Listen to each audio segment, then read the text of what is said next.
Hey, happy weekend, everybody. I hope you're enjoying your time with your family and your friends.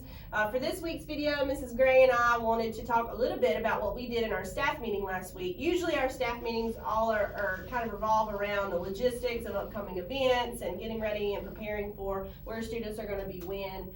But this week, in the spirit of Thanksgiving, which is just around the corner, we wanted to do something a little different.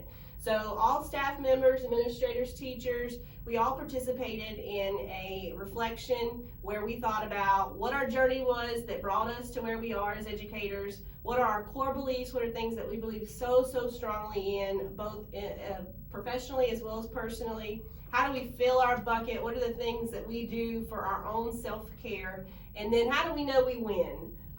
What are the things that we look for where we can go home and say, we won today?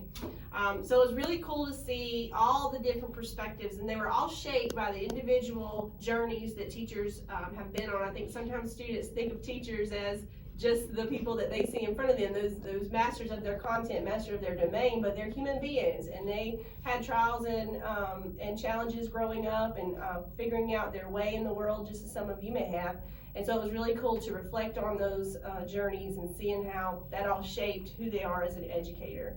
I shared mine. I think that over time, my philosophy has developed into just different perspectives and also the different positions I've been in as a teacher or assistant principal. But now I think it's pretty clear. My mission and my goal is to prepare students for their futures, whatever it takes. Whatever it takes. And I think that their futures, our children, your futures are changing, and it's so different of what's going to be expected of you than what was expected of us when we entered the job force. So our mission and our goal in my mind is to prepare you for the future that you want. So Ms. Gray, what kind of things did you reflect on? Well, I agree with you that everything is going to be a little bit different for everyone, but also there are some things that are the same.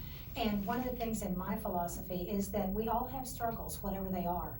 And we need to have a positive struggle is good. There's nothing wrong with that. And so for my philosophy, the passion that you have for whatever it is you want to do, plus that positive struggle, that turns into a lifelong love of learning, a healthy life outlook. And I think that if we just learn to learn from those struggles and be okay with that and get through that, every student can come out healthier and happier. I agree with you. I definitely agree. And as I said before, all of our teachers had a lot of wonderful things to share. So check out what some of them had to say about their philosophy and their mission as educators. I hope you have a wonderful day. We'll see you tomorrow. Thank you, Piedmont.